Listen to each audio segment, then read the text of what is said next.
And I'm a almost lifelong seeker. I've started early to pave my own path. I already, in my teenage years, had a calling. I felt that something was off in society, in the way we are served, in the way we are taught to believe the so-called reality is meant to be, the way we are supposed to live or work with, have real jobs. Have you ever heard that? Grow up and get a real job. Yeah.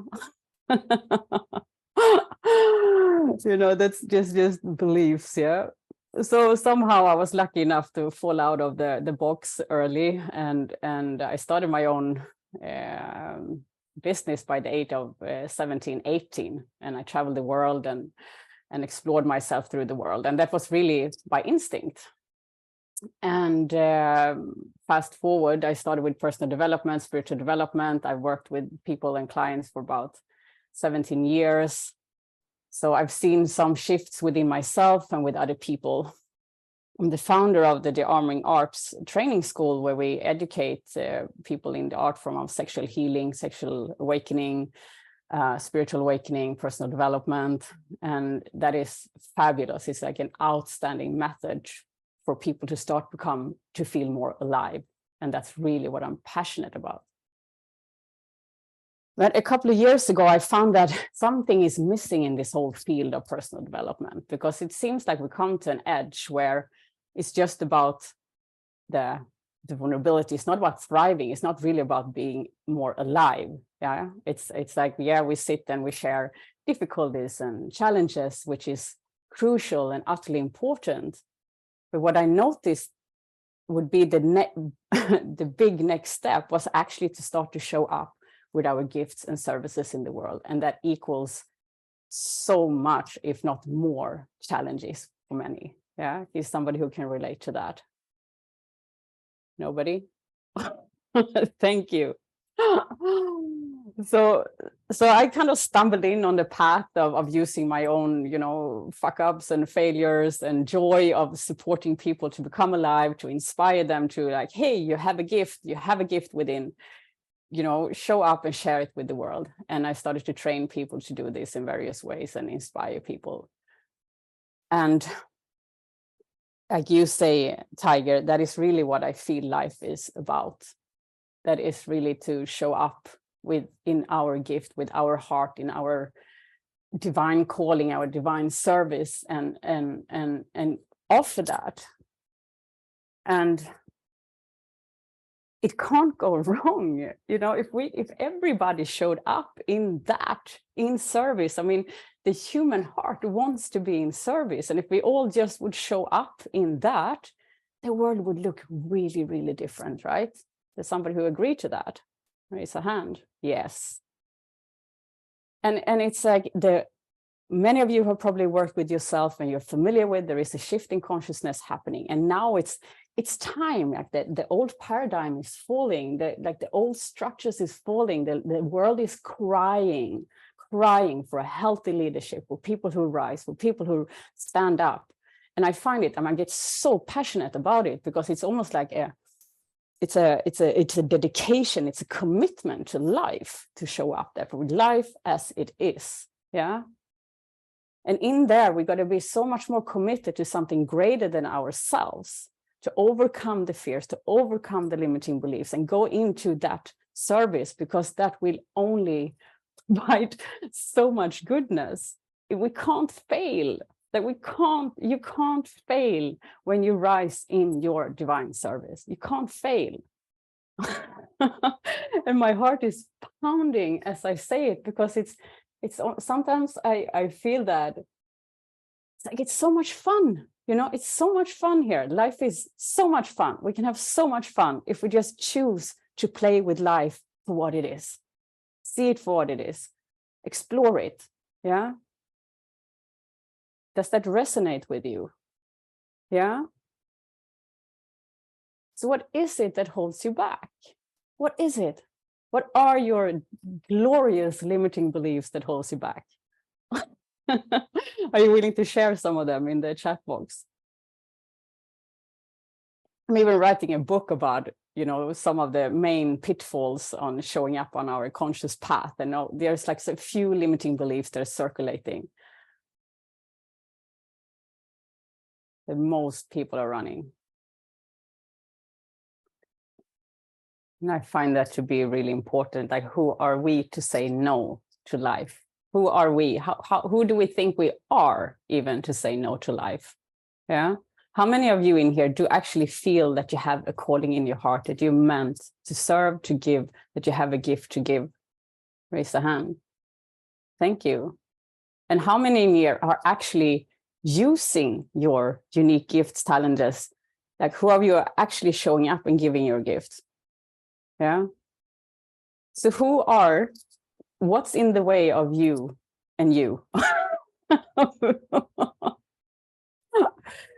And you know, like I saw in the comments, somebody said, like, if somebody's questioning you, like, go and you need to have a real job. I remember when I was younger, I remember my father was like observing me. It's like, yeah, one day she grow up and she get the real job. You know, that never happened according to standards. Like, what is a real job? It's a mental construct. Who decides that? And I find this game, it's important and useful and magnificent to look into those beliefs. Yeah, it's hard to make money. I cannot give my gift because that needs to be a side hobby. I cannot make money out of it. I don't have time. What if with the right tweaks, you will even have more time and more free time, and you will serve your clients even more and even deeper, and you make more money? What if that is an actual possibility?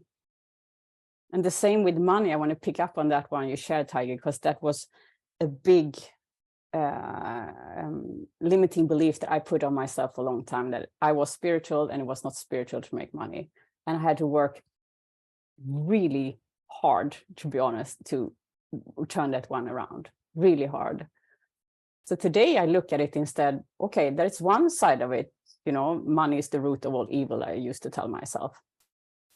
That's one side of it, but of course it's not money itself, it's the energy we fuel into money. Money is innocent. The only value is in our head. Yeah, the only value that money has is what we choose to put on it.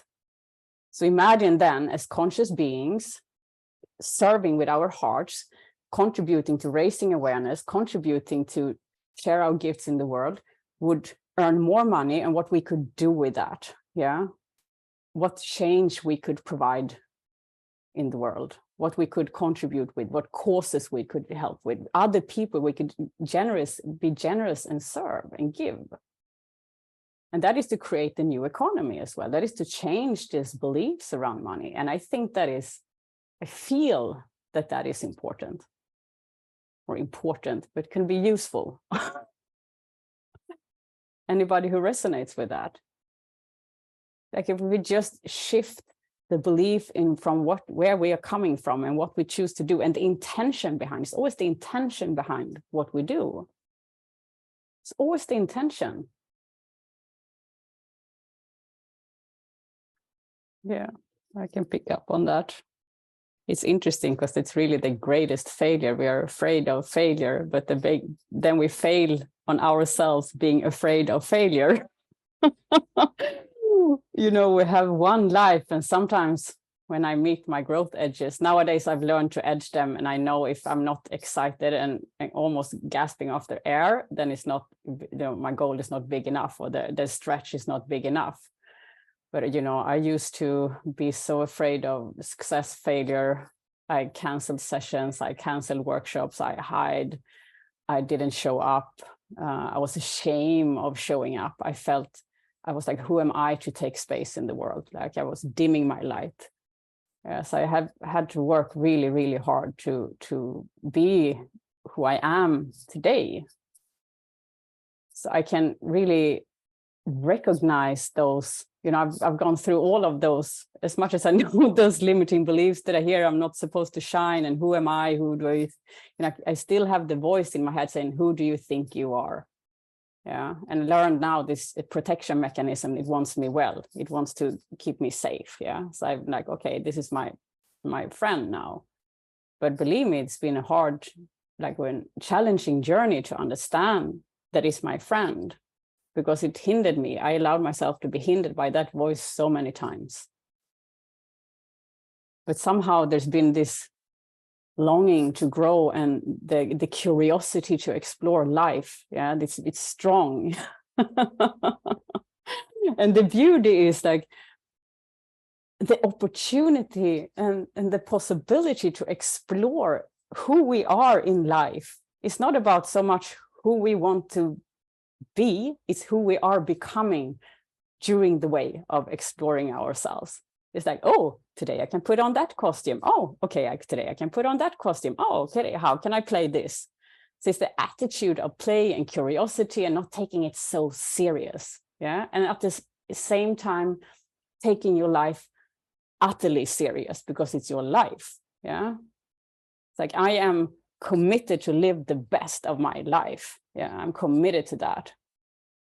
I choose that. Because in the end of days, often what I sit then when if I have a goal or a dream or an achievement that scares me, I'm like, okay, am I willing to drop this? I ask myself, if I sit in a, in a chair and I'm 80, 90, whatever, and I look back at my life, and if I drop this dream, will I be happy? Like, yes or no? No. Okay, I'm going to do it. Like, what do I want to remember that I did what is the life I desire to live? What is it that I want to contribute with? What am I here to do? And how willing am I to follow that more than my own belittling mindset, my own fears? Yeah. Knowing that it comes to a point, like with anything, like when you don't learn to walk overnight, you fall and you scream and you're like, I can't do it, and you want to give up. But then you learn something, yeah? And it becomes, you train the muscle, it becomes second nature. It's the same with showing up. It's a growth edge, and it's supposed to be frightening. It's supposed to be challenging. Otherwise, you don't gain healthy power, as I call it. Like you grow your muscles. You don't go to the gym and it's like, I want to have big muscles. And then within 3 minutes, you're like, you're fit. No. It's like you go to the gym, you sweat, you show up, yeah, you meet the resistance, and then it becomes second nature. Then you want to go to the gym. Then it becomes easier, it becomes fun. Does that resonate with you? Yeah. And what I've learned, and I don't know if this resonates with you, is like when I trigger my performance nerve. So I read in some comments here, like, but there's so many voices out there. Who am I to share? I have nothing to say. And everybody said it already. Like, oh, I don't have a good enough website. My product is not good enough. But if we can turn that around and not trigger the performance nerve, like they will have to deliver for something that has to be perfect, because perfect is really boring. Yeah, it's not the fun energy to come from. Can we lean back? If you can lean back and feel it, like, what if I just do this? What if I explore this with joy? Because I enjoy it. I put myself in the here and in the now, and I create out of that. Just forget about the outcome. Of course, we want to have an outcome as well. But often the resistance show up because we have an idea that what other people might think and say about our appearance or end product. Does that resonate with you? Raise a hand. Yeah. So to find that, it's like the childlike joy in creation. And dare to like fuck up. Like the faster you fuck up, the faster you succeed. Like just write it all over your apartment, your house, in your forehead. The faster I fuck up, the faster I succeed. That's just how it is. Period. Hand it over to you again, Tiger. I want to add on one thing to that. Go ahead. After. Yeah. And it's also sometimes when I work with clients, with people, and there's like, but what shall I choose? Where to start? Because for some, the calling is strong, it's obvious. And for some, there is like, I don't really know where to start. But to just start somewhere And knowing that your story, your history, your experience is your expertise. Because you are a step ahead of somebody else. The challenges you've been going through is of support to somebody else. Always. There will always be people ahead of you, and there will always be people in, behind that you can support. And this is why trauma can become a superpower, for example. A trauma is a superpower. It depends on what do I choose to do with that particular experience of my life. Do I choose to become a victim for the rest of my life and complain and feel victimized and wounded? Or do I choose to work with it, embrace it, and then support others to rise through their own trauma, who go through the same thing? It's a superpower, yeah? So if we choose to learn from all the experience that we have, that is our gift. That's your craft. Together with whatever's coming through, that's the craft. And start somewhere. Like when I started on my journey, I started with Reiki healing. I don't do Reiki healing anymore, but that, led me to study shamanism. I lived in the jungle. I studied, yoga teacher training. I did God knows all kinds of different things. And I ended up with Tantra and sacred sexuality. And so life just brings me because I'm open. So I'm like, okay, now I learned this and I explore, and it's a learning curve. And then I find something else, and then I'm down there, and then I move on. I could not figure out ever to sit here and do this today. It's completely out of my control. I've just been open and following inner guidance. Yeah. And then I end up with fun and a lot of struggle, of course. Yeah. A lot of challenge. But it's just how it is. So to take that first step is always a way forward. It's the way forward. Yeah. One little step. Every little step counts. Much better. I mean, I jumped way too fast, way too quick, way too many times until I realized, like, Jesus, by taking those giant leaps when I was not ready, I actually slow myself down. So just one step at a time. Then in 1 year, you will be quite far ahead, even in a month. Yeah. But to sit and overthink and not take action at all won't lead you anywhere. Yeah. Does that resonate with you? Is that helpful? Yeah. Beautiful.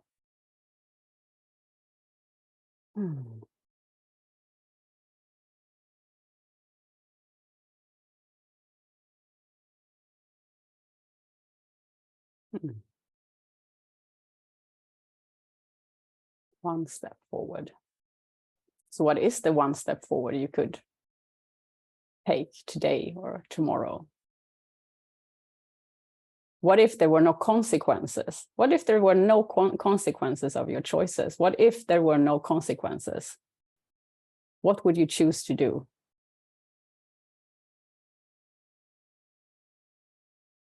If there was no judgments, was no right and wrong. I mean, I believe that all of you come with good intentions. I trust in being in service of cosmic law, divine law. Then we act from the heart. Yeah. So if there were no consequences, what would I do? Come on, for reals. Or are you here to play? You have a temporary human experience. And stop making up bullshit that thinks you know what's happening next.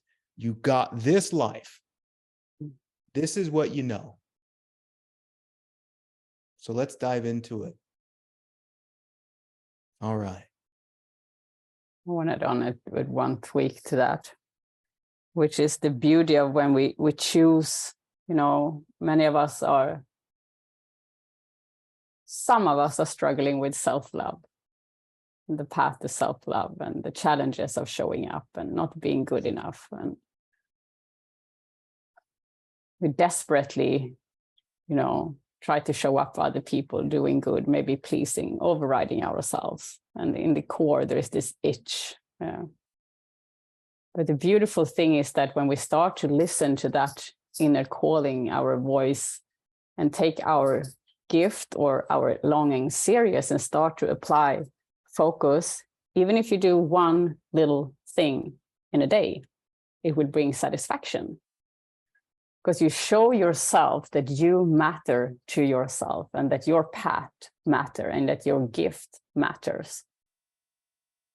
And if you don't believe me, I invite you, simply invite you to try that out. Like, wow, today I did a few things, and I can go to bed and I feel nourished, I feel satisfied. I come into a momentum. I want to create, I want to do more. Yeah. And we tell ourselves that I matter. I matter. What I have to offer matters.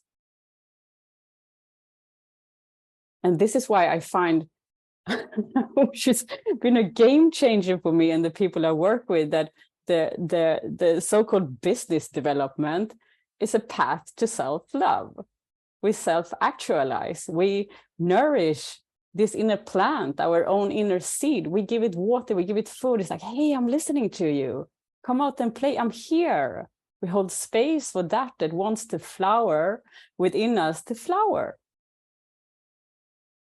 It's almost like a cosmic joke, especially in this personal development field, where we spend so much time of repressing, or I did. I don't know if you can relate to that.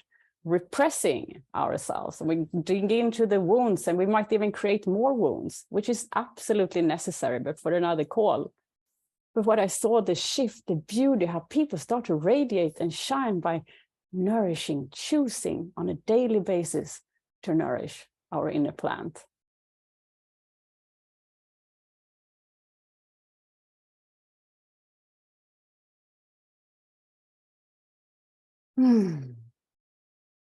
And it needs to be embodied, to come from the inside, to be felt. It's the only way. It has to be felt, explored, experienced.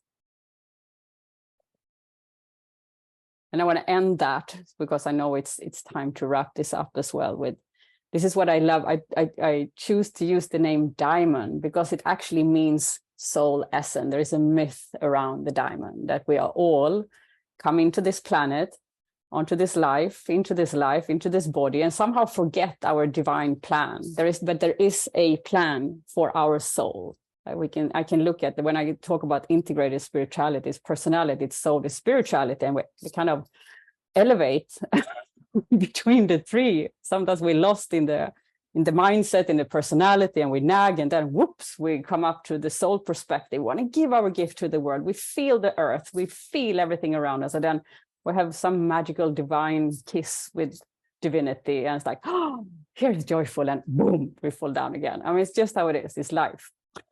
But the diamond, it actually means soul essence, and it's the blueprint for your unique expression. Yeah.